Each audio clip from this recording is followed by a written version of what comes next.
First, I watched Mamma Mia. Then Jason came over, and we talked about Mamma Mia. Then, I spent 2 hours editing a podcast about Mamma Mia. I know some artists suffer for their work. Van Gogh had to cut his ear off. Sylvia Plath did some Sylvia Plath stuff. I hope one day they look back at me and say, man, he really put his heart and soul into this. Welcome to You've Got Mails. Oh, you thought teenagers with terminal cancer was bad? Let me ask you, have you heard Pierce Brosnan sing? Welcome to You've Got Mails, everybody. I'm Jason. I'm here with CJ. I'm glad you're on the same boat as me. And on today's episode, we'll be talking about the only movie that was filmed in Greece, is based on Swedish music, has an Italian title, is in English, and has a mostly American cast. 2008's Mamma Mia. Oh, there's Pierce Brosnan and Skarsgård or two. And Colin Firth. Oh, yeah, and Colin Firth. All the men. Our leading ladies are all American. That's true. You got the Greek, the Swedes, the Italians. It's a melting pot. It really is. Movie's amazing. Is it? No. What did you know about this movie, CJ, before we saw it, before we rolled it? You know, I think I said before, I knew that it had the song Mamma Mia because we had, I said this story Because once it's before. Fucking called Mamma Mia. Well, thanks. Why did you know it had the song Mamma Mia? No, because we had went to go see that movie A Quiet Place. Oh, that's right. And while we were in theaters, there's multiple scenes that are through the eyes of a deaf girl. Yes. And there is no sound at all, so we could hear the theater next door going, Mamma Mia, here we go again. Yeah, so that's what I knew about it. I knew that it had... hell, I can't remember her name now. Meryl Streep? Well, no, Meryl Streep. I knew her name. Oh, Who's the lead Amanda actor? Seyfried? Amanda Seyfried. That's how you pronounce it. I think that's how it goes. Yeah. Yeah, I do remember that story. That's probably the best way to see this movie is during another movie. And I didn't know much about it. I did, during my research, realize that this movie came out the same weekend as The Dark Knight. So I was definitely... You didn't do the double header? Seeing that instead of Mamma Mia, yeah. And I knew it was based on the music of ABBA, which I'm not an ABBA fan to begin with. And this movie didn't help matters. And I'm not a musical fan. And then Sunshine on Leith came along. I had high hopes for this after Sunshine. And I was like, you know what? Maybe I do like musicals. And then Mamma Mia came along, and I was like, no, I was right. Sunshine on Leith was the outlier. Like that's the one that broke the mold. Yeah. Not this movie. I did watch The Blues Brothers a couple weeks ago. I highly suggest it if you're looking for the good musical. I honestly watched this last night and then immediately watched the new Joker movie, which is also a musical, but I fell asleep during it, so I don't know if it's any good or not, but I figured, why not? I didn't know that was a musical. Now I know definitely to stay away from it. I was in a musical mood. Let's talk about this movie. So this movie follows Sophie, played by Amanda Seyfried, and her mother, Donna, played by Meryl Streep. It is Sophie's wedding coming up, and she does not know who her father is, but she decides to pull almost a P.S. I love you style tactic and sends out letters to 3 different guys that may be her father. She like daddy catfishes. It's not really catfishing. Basically. I mean, I don't know. I got thoughts on all this. None of it. I don't know. Have you ever like got invited somewhere by a girl and you show up and there's like 4 other guys there and you realize like, oh, this isn't what I thought it was supposed to be? It's an intervention. Maybe not an intervention. Yeah, these guys are all going to beat me up for some reason. But she sends out letters to invite all these guys to her wedding, and she thinks that when she sees them, she is going to know immediately who her father is just by looking at the man. And that turns out not to be the case. It'd be the one with the gigantic eyes. None of them have a gigantic eyes. Well, actually, fucking Skarsgård has some tattooed on his ass. Yeah, he has eyes on his kneecaps, his ass. Like, what is going on with this man? He'll see you coming whatever angle you come from. He is the cooler dad. I will say that off the top. Coolest dad. Yeah, the best dad. But the movie starts out, like I said, this is a musical. This heavy on the fucking musical. Light on the plot. Like, they'll go from, like, one song into another, and nothing happens in between. You're absolutely right. If you cut the songs out of this and just went plot alone, half-hour movie. Easily. I could have gone for that. Yeah, I could have too. The movie starts out with Amanda Seyfried like on a little, like tiny boat floating through the water in Greece. But she's on a boat singing. I didn't even write down the name of this song. 'Cause at this point in the movie, I wasn't prepared to start trying to guess what these songs were about or what they were called. I was just like, fuck, here we go. It's a musical. And then she gets off the boat, and we see her like walking slowly towards a mailbox with her letters, and she flips through each one. One says Sam, one says Harry, one says Bill, and it has their different addresses, and she drops them in the mailbox. And it's essentially she's like singing to these letters. Like, I think she sings at one point, like, please don't fail. I'm like, are you just singing to the post office? Like, I need a lot of middle-aged men here. Yeah, please don't fail me. Yeah. But after she puts all these in the mailbox, we get like a baby daddy, a possible baby daddy montage where we see all three of these guys. Two of them, Colin Firth's character, he plays Harry. Pierce Brosnan's character, he plays Sam. Boring as hell. They are. They're a suit and tie. I think one, it actually says like where they're sending the letters to. One, I think, is like works in a publishing office or something. It says on the address. It was boring enough you can't even remember it. Yeah. Skarsgård lives on a boat. He plays Bill. So He's playing Captain Jack on this fucking movie. I don't know how the letter even got to him. Like, how do you address a letter to a guy that lives on a boat? This seems like the kind of guy that shit just happens for. He probably has like a P.O. box or something. But we get this montage of the three guys. You don't actually see them get the letters, but you see them all like rushing to leave wherever they're at and like basically race to get to like this port, I guess like somewhere in Greece, to take a boat to this island where the wedding is happening. This is the first very far-fetched thing in this movie. Is like me and you, I would put us up there on friendship level. If you were getting married tomorrow, it would be tomorrow. I could be in your wedding party and I'd still be like, do I have to go to this? I couldn't imagine if a stranger sent me a wedding invite and said, I need you to fly around the world to come to my wedding tomorrow, strange person. Well, I would not be this excited to go. Here's the thing. It's not, the letters aren't from a stranger per se, because Sophie writes the letters as if they're coming from her mom. Even worse. Even less of a reason.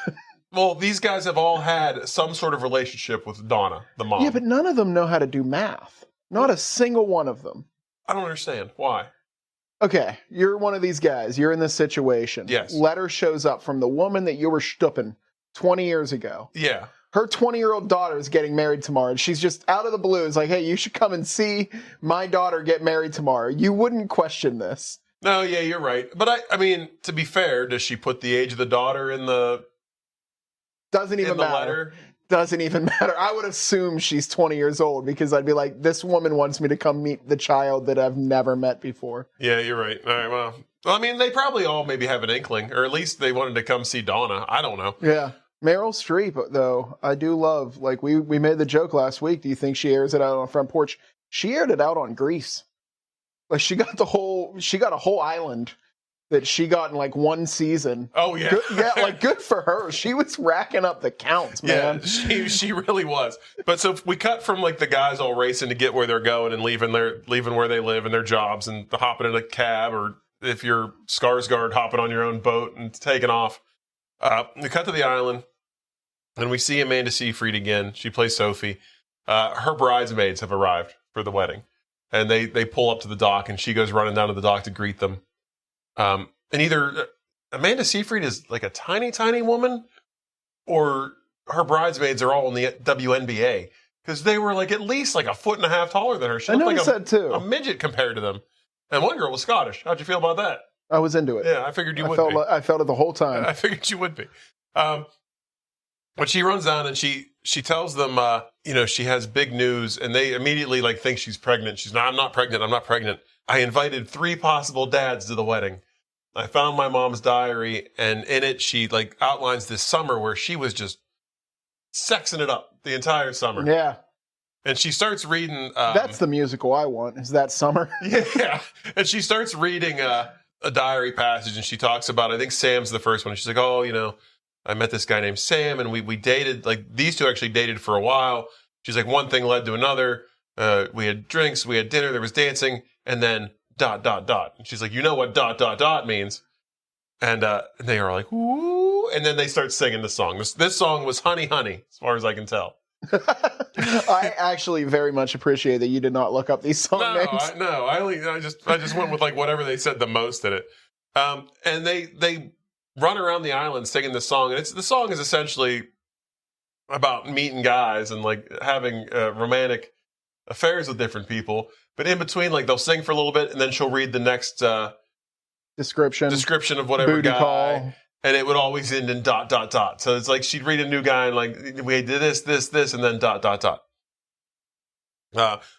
Mom's ... and a lot of dudes, from what I can tell. Yeah.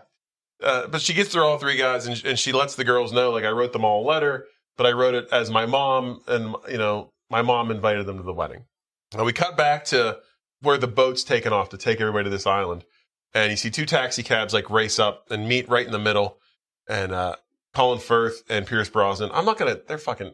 They've got names. It's not worth trying to, you'll get confused at home if I just say, like, Bill, Sam, Harry. Like, we're going to call them by their acting names. Especially because most scenes they are together. Yeah, they're all three of them are usually together. They miss the boat, but Skarsgård like pulls up in his big like fancy yacht, and he's like, "You guys need a ride to the island?" Which is very strange. And these guys are all like, I guess they've all been to Greece a few times because they're all like sailing experts. They're like, while they're on the boat, they're bullshitting and they're just like tying things up and like. I don't even know. If you put me on a boat that involved me doing anything more than sitting there and hoping not to drown, I'd be useless. Well, they've all been to that island, I guess. Yeah. So, I don't know. We cut to the boat that they missed, and we meet two older ladies. One's played by Christine Baranski, who you've probably seen in some things. Yes. I think most notably is the sexy Who in the Jim Carrey Grinch that he's like in love with. Holy cow. Yeah, that's her. Mm-hmm. And then the other woman, did you recognize her? No, I'm still working on my first fetish. That's Ron Weasley's mom. Oh. From the Harry Potter series. Really? Yeah, that lady. Aww, she's adorable. Their names are Tanya and Rose. And we find out that they're Donna, Meryl Streep's character, is like friends from... that. We find out that they all kind of grew up on the island or spent a lot of time on the island. And they were in like a little musical group called Donna and the Dynamos. Yeah.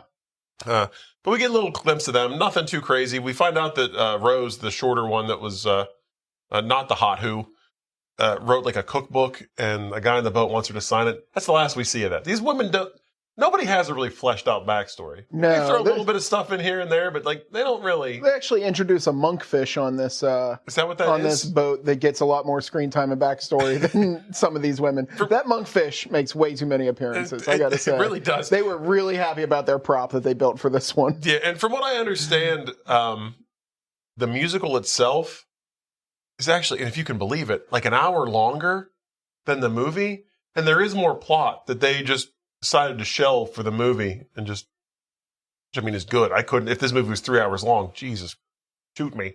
Oh, God. I couldn't handle it.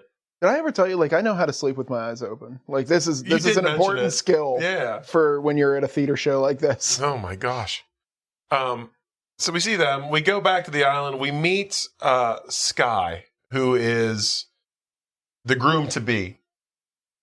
This guy, fuck this guy. I mean, honestly, he's got 20 minutes of screen time and he sucks at all of it. Yeah, it's all bad. Did you notice who this guy was, though? He looked like Rami Malek, but he wasn't. It's Dominic Cooper. He plays Tony Stark's dad. Yeah, in like Captain America, the First Avenger. Yeah, like the flashback episode. Yeah. He's in that show Preacher, which I really enjoyed. That's right. Yeah. He's actually a really good actor. Not in this. This is terrible. I mean, Pierce Brosnan's a really good actor, too, but... not a great singer. And he's incredibly unlikable in this. That's how I felt, anyway. We also get to see Donna. This is like our first time we actually see Meryl Streep, for the most part. Yeah. She, like, runs out to the dock to meet her two girlfriends who've just shown up for the wedding. They're an awful lot. Like, they do a whole, like, cheer and, like, a pose down and a dance. Like, they're very... This one, I think this is for the gals. It'd be a lot. I did not get it at all. Yeah. But then again, like, if I see buddies that I haven't seen in years, there's the chest bumps and the... Oh, yeah. We cut back to Skarsgård's boat, and we find out that he's, like, a world traveler who's written books about travel and things of that nature. It's a very literate group. These people are all very accomplished, from what I can tell. They're all like, you know, if like you're a woman who has a child and doesn't know who the father is, and you get like the three contenders together, one of those guys is not going to be a winner. Like, these guys are all very great candidates to be like your baby they daddy. got that drop everything and go to Greece for a stranger's wedding money. Yeah, I mean, like, I don't have that drop everything and go to Applebee's money. Skarsgård's got boat money. We find out though that like Colin Firth. I wish Colin Farrell was in this movie. Colin Firth is like a big fanboy for him and his writing. And we find out that he's kind of like, he's a little more sheltered. Like he wants to be an adventurer, but he's not. But all this stuff, like this is all thrown into this movie with little to no payoff.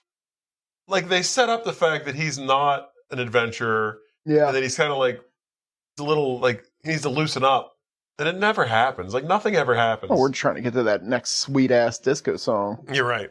But they all start to notice a similarity. Like they're all talking about how, why are you going to the island? Oh, a woman that I used to date who I haven't seen in 20 years sent me a letter. And the other guy's like, oh, me too. And it's like, okay, guys, fucking put it together. Let's put some math together here. Let's put it together.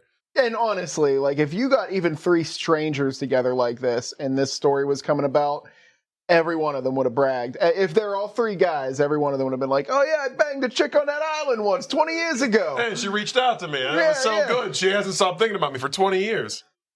We cut back to the island. Donna is showing the girls where they're going to be staying. And we find out that she lives in a death trap. Yes. She owns, like, it's a villa that she's trying to rent out. Find out that Sophie's soon-to-be husband is getting her a website put together, and they're going to try to start getting some tourists to the island. But it is falling apart. Like, she talks about, she shows the girls her room, and she's like, oh, if the toilet doesn't flush, come back in like a half hour, and it should be good, and everything should be gone.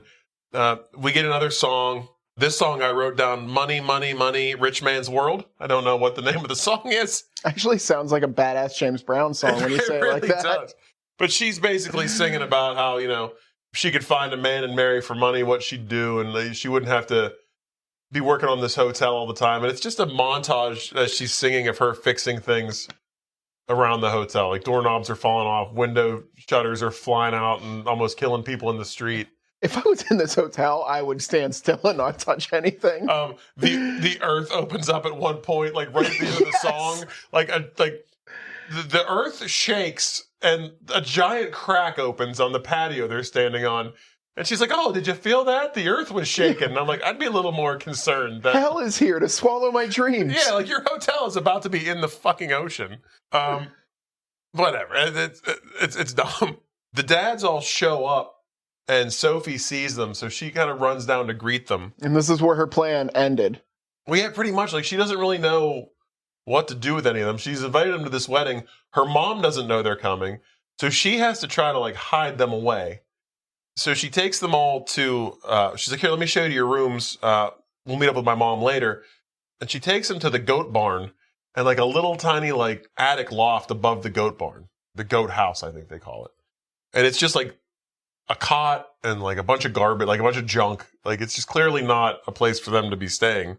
And if the idea is to hide them from Meryl Streep, she failed terribly because it takes less than 30 seconds for Meryl Streep to look through a crack in the door and see all 3 of these men. Yeah, she gets them all up in the room and then leaves. And then 2 seconds later, Meryl Streep hears like a bunch of guys talking in her goat house. So she's like, well, what's this? Yeah. And looks through and she sees them all. And it's like a weird... Like, she sees them as they used to be when she dated them 20 years ago. Yeah. But they don't do anything as far as, like, getting younger actors. They just put them all in, like, really bad costumes. Like, Colin Firth is wearing, like, a choker necklace. Not the guy that I was picturing to be, like, the punk rocker he's choker like type. He's a punk rocker. Pierce Brosnan's character was, like, a hippie. And so was Skarsgård. It was, like, 2 hippies and a punk rocker. We're like, she had a type. Also, like... If I'm correct, what I read was this movie takes place in the year 2000. Okay. So it was about 1980 when this summer of intense passion happened. Yeah. I guess that kind of makes sense. We got kind of like 3 guys that are from around that kind of time. Like a rocker and a Yeah, but at one point they're talking about the summer of love, I feel like, and that would have been the 70s. Yeah, they really do sort of bounce around a few timelines here. But we get another song. This one I knew, Mamma Mia. Yes. She's like singing and like peeking in through all these different doors and windows, and she's trying to get into the goat house, but it's her place. Like she could get in. She ends up on the roof. Not very stealthy, singing ABBA at the top of her lungs while she dances around on the roof. Yeah, and the guys keep like listening because they keep hearing footsteps on the roof. And then all of a sudden, too, there's just like the entire village is on the roof with her. Yes. And there's like a little portal, like a little door. I don't know. it swings up and open, and one of the villagers like comes and opens it so she can look down in, and then she just falls straight through it. And thankfully, Colin Firth was blowing up an air mattress like right before this happens. She just falls through the ceiling into the air mattress, and all the guys are there, totally fine with everything that's happened. It's not like weird for them that this woman just fell out of the roof. Well, they think that she just like mailed them to come. Well, that's true. So, but she hops up, and they're all like trying to say hello to her, and like I don't even know what they're doing. And she's just freaking out. She's like, "You guys all have to leave. Like, I don't want you here. You can't stay in my goat house. You got to go." And then she just runs out, crying, and like ends up in like a public toilet with like in the stall, like crying. And the two friends come in and get her, and they have a song, and it's like they do Dancing Queen, don't they? No, this is a different song. They sing a song about like friendship first. Oh, okay. And like trying to help her Because out. the songs sort of blend in here and there. Like you said, they don't even miss a note between two songs sometimes. Well, yeah, this song like goes on. There's like a brief point where she tells them that one of those guys is probably the dad, but she doesn't know who. And then they sing, well, she says, I brought this all on myself because I was a reckless, stupid slut, she says at one point. And then they sing Dancing Queen. Yeah, don't slut shame yourself. You had a great summer. She really did. They do Dancing Queen, and this is another just like big musical number where she is just like the Pied Piper of women. So as she walks, they run through the town. It starts out just the three of them, and they're singing Dancing Queen. And every woman they pass abandons what they're doing and then follows them. And they all end up down on the dock dancing and doing the whole thing. And then jump into the water. It looked, I don't know. It was just overdone. It was way too overdone. So here's my thing with this movie. I feel like they blew their load early. Like, remember Sunshine on Leith? They waited till the last 30 seconds of that movie to bust out 500 miles. They did, yeah, with all the people. These guys are 500 people deep on a dock singing Dancing Queen at like minute 13. But here's the thing. So the same person that directed this movie directed the stage play. Okay.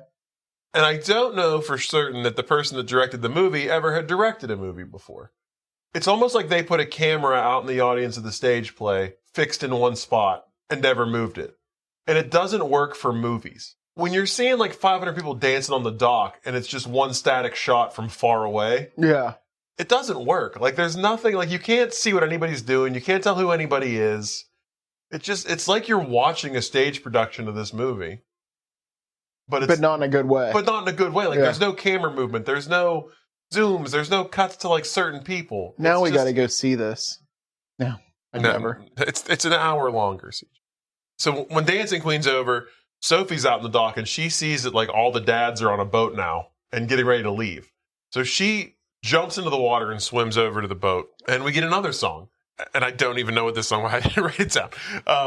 But all the dads sing, and this is where we find out that Pierce Brosnan doesn't sing. He basically just yells. Wow. That's bad. And Pierce Brosnan, let's just say, awesome. One of the best Bonds. He's a great actor. Yeah, good actor. He got hired on looks alone for this one. Like, not a good singer. Yeah, it's bad. But we get like a montage of them singing this song, and we kind of start to see her like little conversations with each guy, and there's little hints to the fact that like each guy could be the guy. Pierce Brosnan, he's an artist. He draws, and like so does she. Skarsgård had like an aunt who lived on the island whose name was Sophia, and her name's Sophie. Colin Firth, he had a guitar that like he had bought for her, and for some reason that made her think that he might be the dad. It was very muddy. Not a lot of like fucking movies real loose with the plot. There's not always, it's like they'll do these things where they hint at one guy or another, and there's not always like three exact sort of analogs for that one, like one for each person, you know? Yeah. From there, like she convinces all the dads to come to the wedding because they were going to leave. Like Donna kicked them off the island. They were like, all right, well, so much for that. Now we're abducting this young child. Not even like a question. Like you wrote us all letters. Like this never comes up. Like no one ever catches on to Sophie's big scheme here. But they drop her off back at the beach. The groom has been looking for her. It's the night of the bachelor party, and he hasn't been able to find her anywhere, and he wanted to see her for a little bit before the night. We get Lay All Your Love on Me, which is, I think, the name of this song. Nothing happens. It's just a big musical number. People dancing in flippers. There's jet skis all of a sudden. Well, no. This is where we get introduced to the actual romance of this movie, which would be our young island bartender. Oh, that guy. And Tanya, Christine Baranski. This is the only romance in this movie I was interested in. She was trying to get her some young Grecian. I don't think she was. I think he was trying to get some old American lady. She wasn't really having it. You're absolutely right. Yeah. But by the end, this was the best. Yeah. I give this one legs. It went far. I don't know. I'll tell you my favorite relationship at the end. Cut to the bachelorette party, and Donna and the Dynamos, which is Donna and her two friends, come out to perform for the girls at the bachelor party. We get another song. This one's called Super Trooper. Oh, yeah. You didn't know this song? I didn't know this song. I've heard this one before, yeah. All right. The dads, like, wander into the bachelorette party, and Donna gets mad and, like, tells them it's only for the ladies, and she storms off. And then we get, like, the only ABBA song that I really, really like. Like, I will listen to this song. Outside of this movie? Unprovoked, yeah. That's the Gimme, Gimme, Gimme a Man After Midnight song. Gimme, gimme, gimme a man after midnight. Okay. Yeah. It's a good tune. I don't know if I knew that one. They don't really do it very much. And at this point, the girls, like, assault Skarsgård and Colin Firth. Like, tie them up, start removing their shirts. They're like worked up into a frenzy. Yeah, it's very strange. They probably think they're the strippers. You might be right. But let me ask you something. You've been to like bachelor parties before, right? Yeah.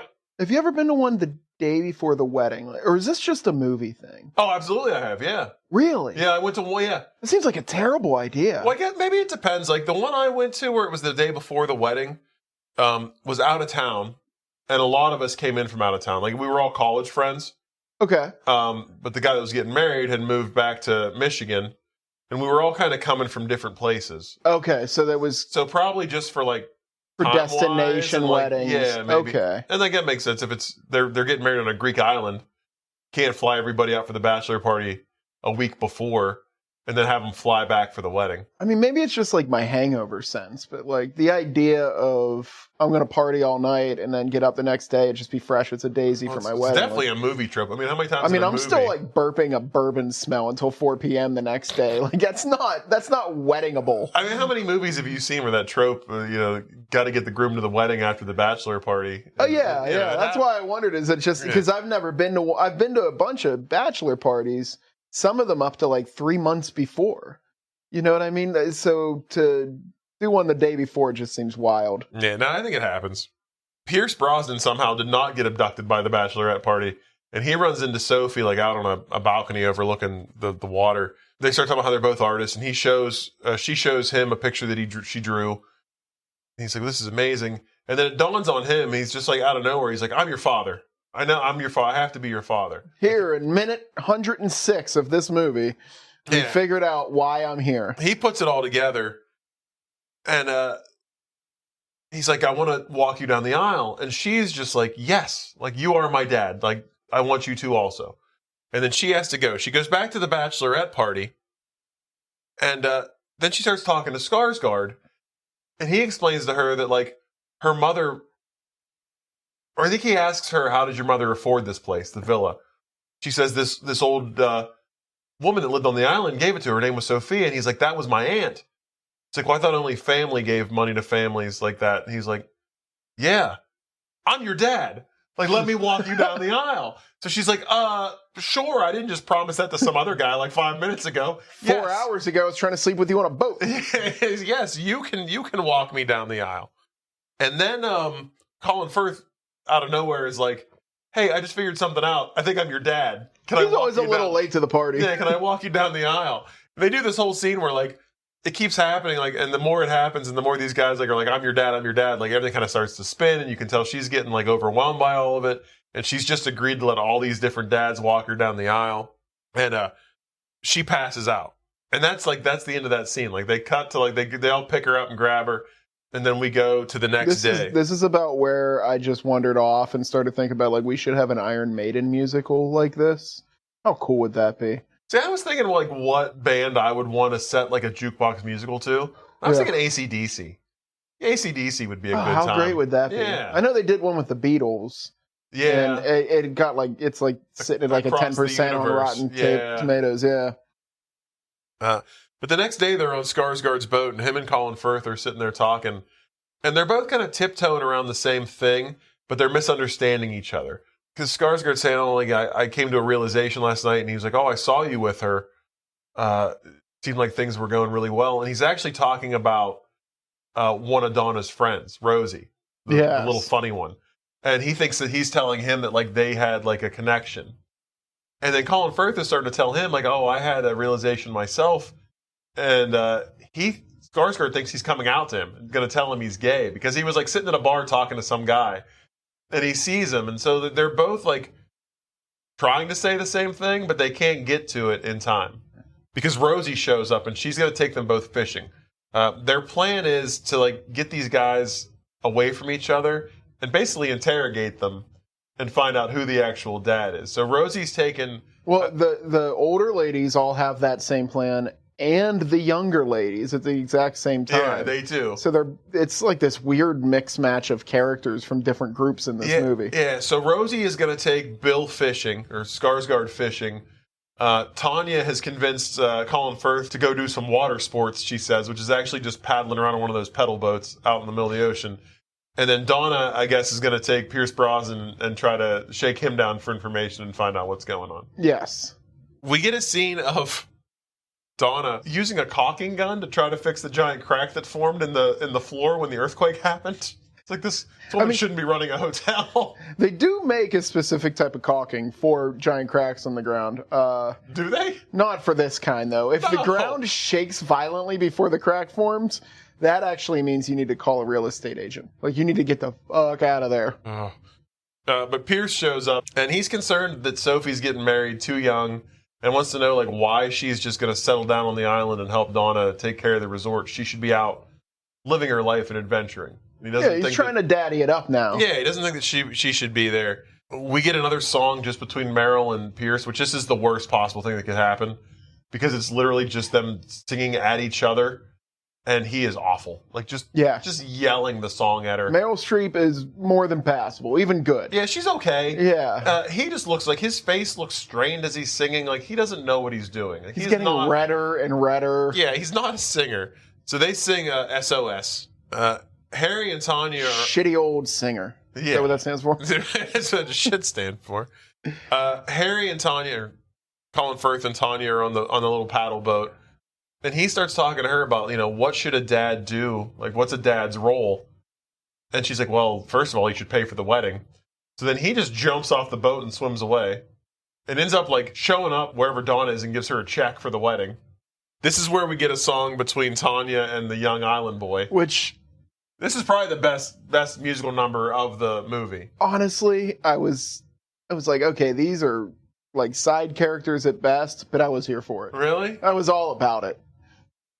They do a song, Does Your Mother Know, is what I wrote down, because that's what she's singing about, like, does your mom know you're here? And like talking. It's basically a song about like being with a young man. Yeah. So she sings this, but this is like... She's about to get her groove back. But this is where I didn't think that like this relationship had legs, because she's basically like, you're too young for me, like I don't want anything to do with you.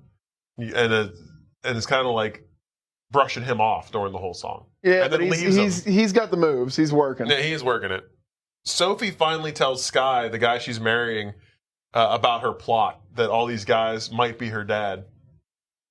And, okay, I was going to save this for my grand gestures, but you said you didn't like this guy at all. Mm-mm.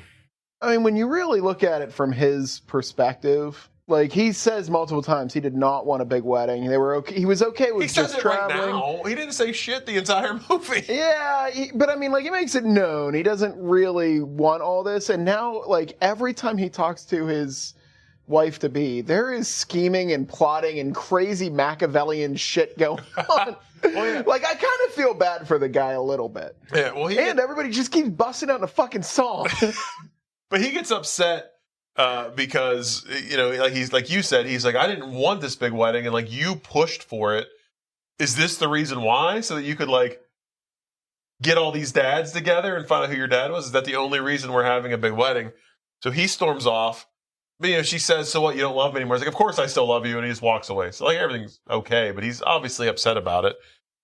Then Pierce Brosnan finds her, and he's trying to convince her not to get married and telling her that, she's young and she should go out and, enjoy life and travel and see the world. There is a point where he starts to kind of step ahead of the other dads, and become more of a main character.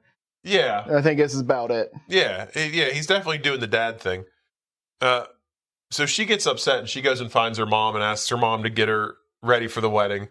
So then we get another song from Meryl about losing your daughter growing up and turning into a woman. And it's a whole montage of her helping her get ready. And then, which this should have been the fucking plan the entire time, Sophie asks her mom to give her away. It's like, fuck these dads. They haven't been there for 20 years. Why do you need a dad to walk you down the aisle? That's if your true. mom's taking care of you for 20 years. Meh. So she gets her all ready, walks her outside, puts her on a donkey. Because there is a donkey that is all dressed up for the wedding. I swear I've seen this before. I think this is a thing. Where they put the bride comes to the new town on a donkey. Oh, really? Yeah, I think it's a tradition. I don't know. I could be talking out of my ass. It's a donkey. Ass jokes. They put her on the donkey with the wedding party and they all ride off. And then she starts to walk behind to go to where the church is. And Pierce Brosnan finds her again and wants to talk about who's giving Sophie away. He's like, I'm her father. He's dead set and sure that he's the father. Then we get a Winner Takes All. They sing that song. Oh, yeah. Along the cliff sides. I knew that song. But none of these, I wrote in my notes, none of these songs fit what's happening. Sunshine on Leith, they took Pretender songs and basically wrote the movie around the songs so that the songs fit the Proclaimers. So the songs fit everything that was happening. None of these work. The story of this movie already existed. It was like a 1960s Italian movie about a woman who had a child out of wedlock and didn't know who the father was. So they just shoehorned this in. They took all the ABBA songs and stuffed them in a story that already existed and made it a musical. Oh, shit. They didn't write the movie around the ABBA songs. This is starting to all come together now. They didn't write this the movie. Is starting to make sense. Yeah. This is also the scene where they're outside of the church, which is at the top of the fucking stairwell to hell. I would not want to give anybody away. I'd be like, you know what, you guys got this. Yeah. That stairway, you'd have to be fucking CrossFitting twice a day to make it up that stair and not need naps afterwards. My favorite part of this is after they sing Winner Takes All, and this song is essentially a fight between Donna and Pierce Brosnan. Pierce Brosnan. She just runs, she bolts away and presumably runs up all of these stairs, and then she gets to the top, winded. She gets up there and she's out of breath. She's winded. Yeah, she sprinted up those stairs. Meryl's doing the cardio, she's getting her workout. She's putting the work in. Yeah. So she runs up a shit ton of stairs. They go in for the wedding. Before they get married, Meryl Streep wants to make an announcement, and she's like, "Your father's here." And I was like, "Oh, so she knows who it is." And then she's like, but I don't know who. All three of the guys stand up. It's one of these 7 men in the room. 7? All three of the guys stand up awkwardly because they don't realize that they've all each figured out that they think they're the dad. So they all stand up and the whole crowd is like, what the fuck is happening? All these dads are, who's the daddy? And then Meryl's like, I don't know who it is though. Then why did you stand up and you were like, your father's here, and then not have an answer? I do think it would have been a lot funner if she would have just been like, it could be any of you three or 4 or 5 other guys. It was a bang-up year. But all the dads, each say their piece, and they're like, you know what? I want to be a third of your dad. We don't need to know who it is. We'll all be your dad. And then Colin Firth, he gets up and gives his speech, and he's like, you were the first woman I ever loved, and the last. I'm gay. Which, blew my fucking hair back. Yeah, so, earlier when Skarsgård was, thought he was coming out to him, he wasn't, but it was, a fun little, laying the breadcrumbs for him being gay. Did not see it coming. Yeah, and he says he, met someone on the island, and it gives him a reason to come back, and they flash to some young, handsome island man. Yeah, I have so many notes about this man's sexuality on this notebook right here. All right. Too many, some would say. And then Sophie, after all the guys decide they want to be her dad, decides not to get married. She's like, I love you, but let's not get married. Why rush it? You didn't want a big wedding. Let's travel the world. See some things. which he's all about. Yeah, he's all This is the for it. first time this guy's got to win the entire movie. Yeah. They're all about to walk out of the church, and Pierce Brosnan is like, well, it'd be a shame to ruin this wedding. Or, got all these people together. You got the priest here. The church is all done up. Will you marry me? To Meryl Streep. And he gets down on one knee, and then he sings again. Which, I mean, that is not the way you get someone to marry you, is singing with Pierce Brosnan's voice. No. So they end up getting married. And then we have, the reception. We get Rosie, the friend, is, talking to Bill. He's like, oh, I'm a lone wolf. I don't want a woman anyway. And she sings Take a Chance on Me. And there's a big production number for this where she's, chasing him through the streets. He does not seem like he's reciprocating the feelings. Yeah, she actually and eventually gets she some ties of the... him up, too. Yeah. Yeah. She gets some of the better numbers in this movie, I think. I love the friends. They're great. Yeah. But during the whole, Take a Chance on Me number, the crack in the floor completely busts open and just a geyser erupts out of it. And then everyone just starts dancing and singing and taking their clothes off in the water. So there's two types of water that run in and out of people's houses. There's the clean water and the sewage. How awesome would this have been if it wasn't the clean water? So I'm not even sure if it's from the house. It's outdoors. But there's a throwaway line earlier in the movie. About this being where Aphrodite wanted to build a fountain. Yeah. Yeah. And then when the water touches, you find true love or whatever. And once the water starts hitting them, they all start disrobing. And I just imagine that there was a weird giant orgy at this wedding reception that they cut away from. It was very strange. I was uncomfortable with it. Oh. From there... Just young island bartenders getting crazy. Yeah, and then we go the next day or night, and Sophie and Sky are getting on a tiny little boat to go see the world. And they're all saying their goodbyes. And that's it. We cut to the credits, and we get two more songs. It's Dawn and the Dynamos in full disco garb. Dressed probably ABBA dressed. Yes. And they do Dancing Queen again. And then the credits have a fucking... And Waterloo. Encore. Yes. Which what I honestly think is they were just well, we got to do Dancing Queen again. Yeah. And then we couldn't fit Waterloo into this movie, so let's just do it here. And then the guys all come out dressed and stuff too, with giant belt buckles with their names, so in case you forgot who they were. And then the rest of the supporting cast dressed up dancing. It's a gigantic musical number. Oh, yeah. For Waterloo. And then that's the movie. You got anything for this, CJ? Grand gestures, flowers. They make it pretty clear that she was born on this island and has lived there with her mother the entire time. No accent?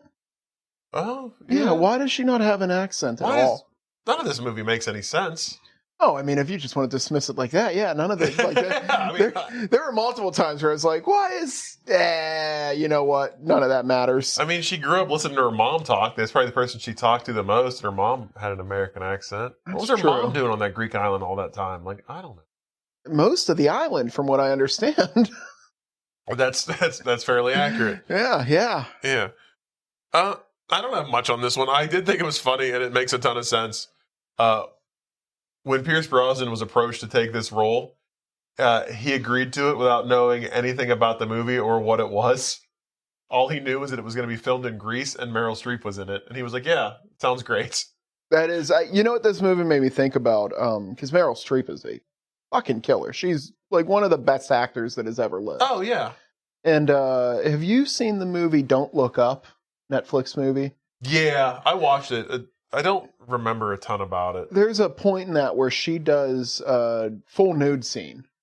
It's shot from the back, but it is her, and she is very naked. Yeah. And Leonardo DiCaprio made this big deal about it. We shouldn't do that. It's Meryl Streep. We can't make her do things like this. It's degrading, blah, blah, blah. And she was like, no, I want to fucking do it. I'm going to own this.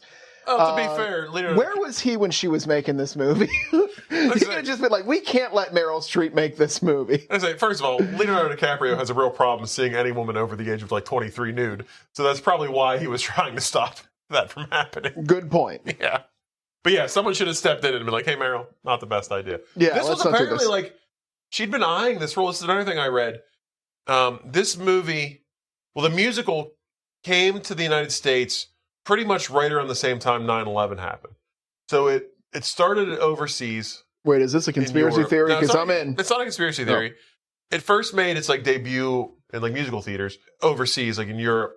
It came to New York on Broadway the same year as 9/11 happened, and Meryl Streep saw it in October of that year, so like right after September 11th, and she loved it, and actually wrote like the director of the play and like the producers just to tell them like thank you for bringing a little bit of like happiness to New York in such a like bad time. So she was like eyeing this up for like 7 years. Like she saw the musical and loved it and like wanted to be a part of it. So this was her idea. This was her call? Yeah, this was her idea. You don't always have the best ideas, I guess. No. The other funny thing, I found a funny quote. Colin Firth once stated that if heaven exists, when he arrives there, he wants to hear God say, "I personally thought you were pretty good in Mamma Mia." Which I thought he was. I love Colin Firth. He's actually, anything he's in, I enjoy. Of the three dads, he was probably the better. Him and I like Skarsgård a lot too in this. But that's the other thing. There is no definitive answer as to who the father is in the movie. But the screenwriter and the director both say it's Skarsgård. Okay. Yeah. So for what it's worth.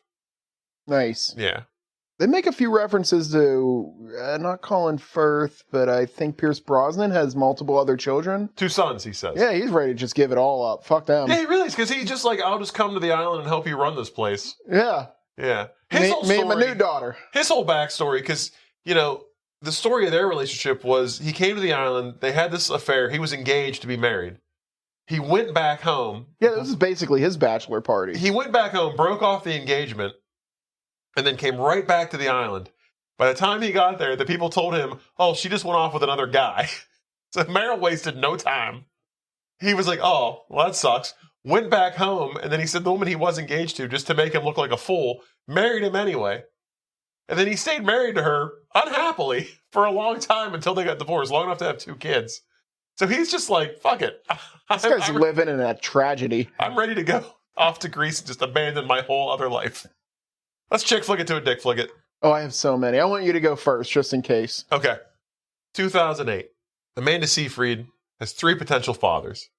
She thinks could be her dad. She sends them letters inviting them to a function. They all show up. It's not a wedding.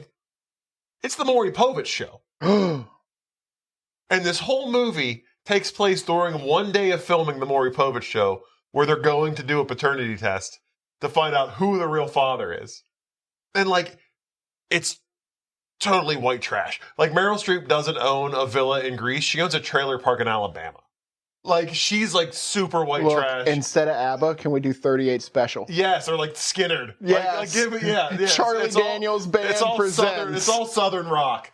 Yeah, that's fucking great. It's all Southern rock. Skarsgård singing Freebird because he's a lone wolf. He wants to be I fucking on his love own. But we just make this a white trash Maury Povich. And the whole thing takes place backstage at the Maury Povich show. Maury's in it. It's more like a comedy.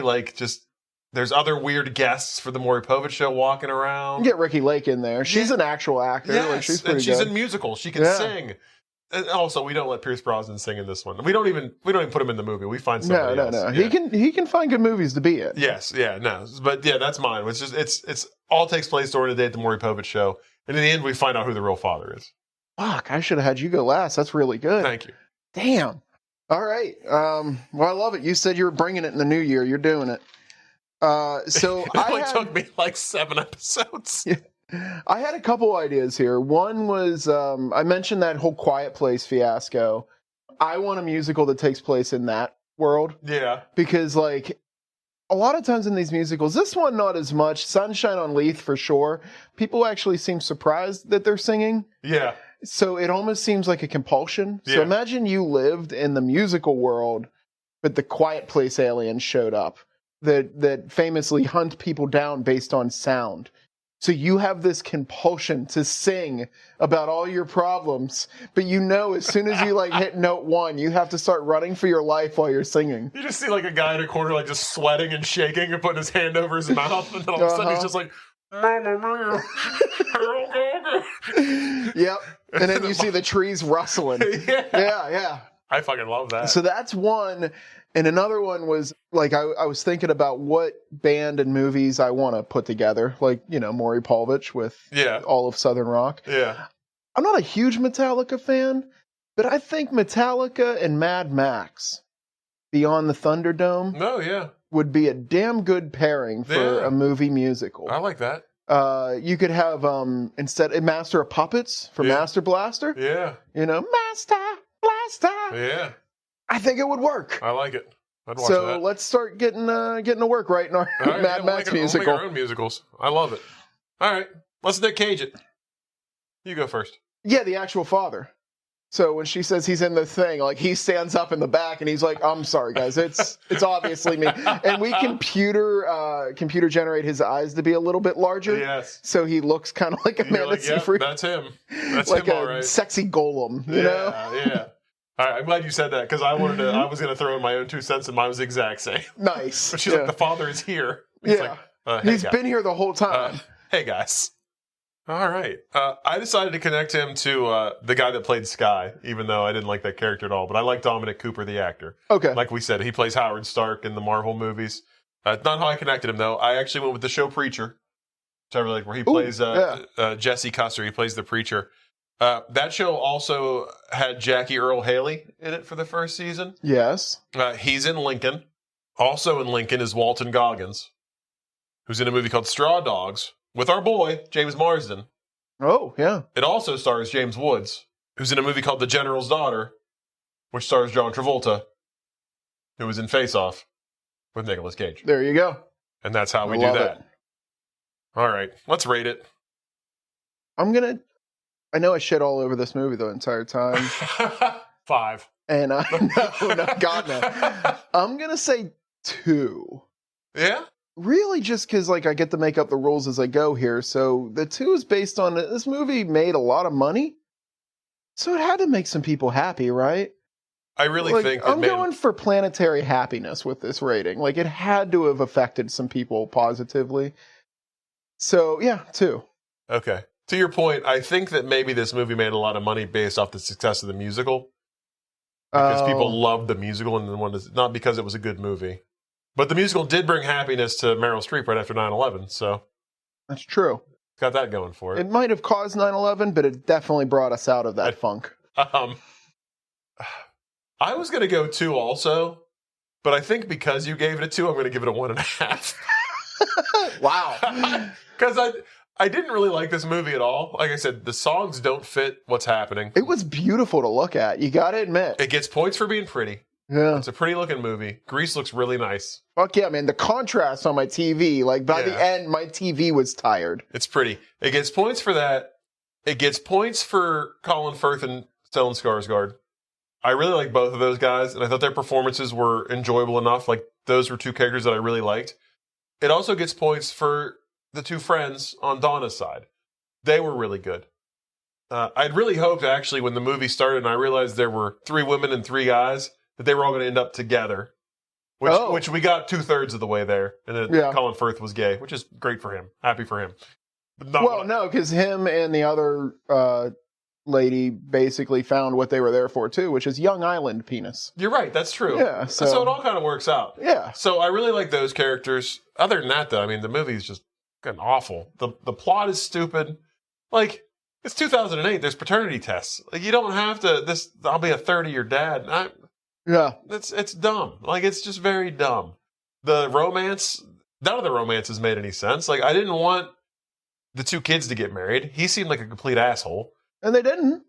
They didn't, but they're still together. Pierce Brosnan, you haven't seen this woman for 20 years. You don't propose to her right then and there. I don't know. It just sucked.